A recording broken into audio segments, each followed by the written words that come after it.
everyone, my name's Amy Chenoweth and I was born and raised in Fort Wayne, Indiana. My family had pretty much the perfect life, I would say, from the outside looking in. My dad was a businessman, my mom was a first grade teacher. I had an older brother who always took care of me and always protected me, and it looked like we were just the next door American family. I remember being happy, having a lot of friends, always dancing and smiling and laughing, and life was pretty good until middle school. And then in middle school, I remember going shopping with a lot of my friends and immediately realizing that something was different. I was buying bigger sizes of clothes than they were, and I couldn't fit into their clothes when we'd want to switch up. And at that time, I decided that I was going to do something about that. And when you don't fit in, you're willing to try anything to fit in at that time. So I went on a very intense diet between my 7th and 8th grade year, and I lost 20 pounds in about a month and a half. I went into 8th grade a completely different person.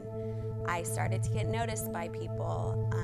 My friends would compliment me left and right. My friends' parents would compliment me. Teachers were saying how great I looked. And I got noticed by boys for the first time ever. And I would say that at that moment, I realized that being thin mattered. And I vowed to do whatever it would take to stay small, whether that was eating, whether that was not eating. And in 8th grade, I became very restrictive, limiting my calorie intake to about 500, just not healthy at all. But the attention that I received just intensified that desire. So I went into high school and decided to go out for the soccer team, and I got on it, and I realized that I had to eat in order to play soccer.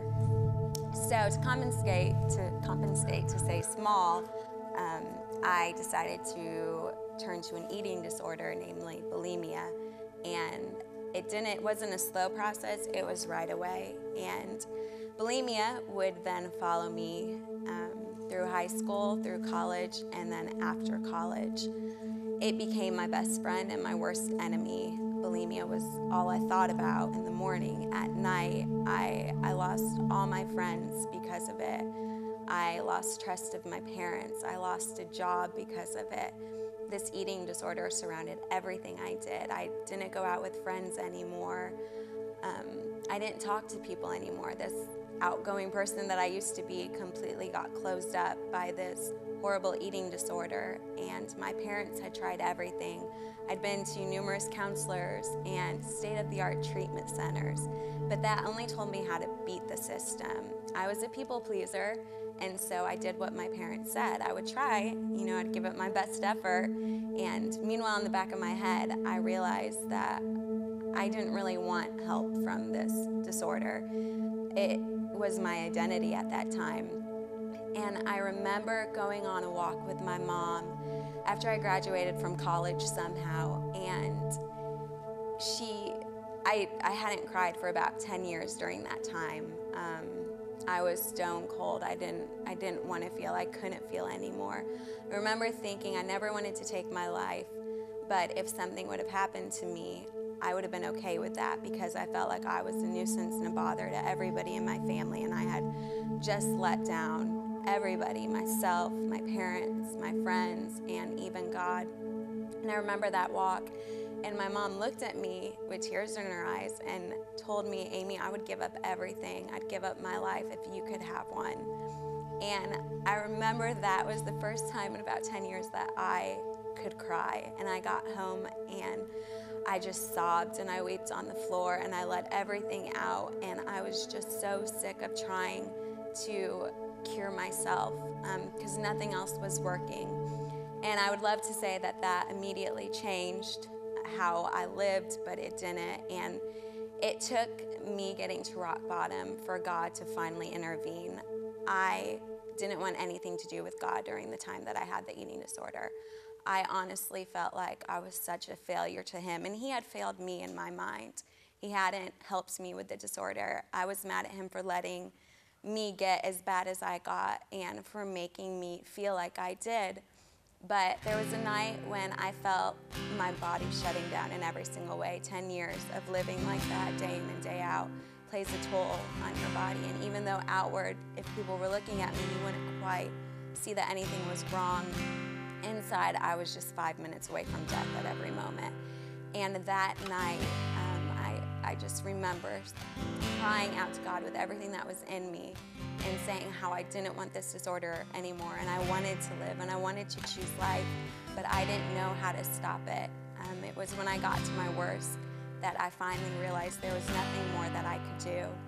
And so the next day, my mom gave me a book called Mercy Moves Mountains, and it was about Mercy Ministries, a Christian treatment center that takes in girls from all different kind of backgrounds with addictions, drug addictions, alcoholism, eating disorders.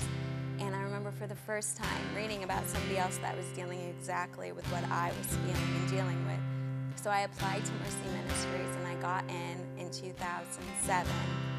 And I was there for 6 months and graduated in 2008. And when I got to Mercy, there were all these other girls who were beautiful, who I could see on the outside, and yet they felt the same way I did.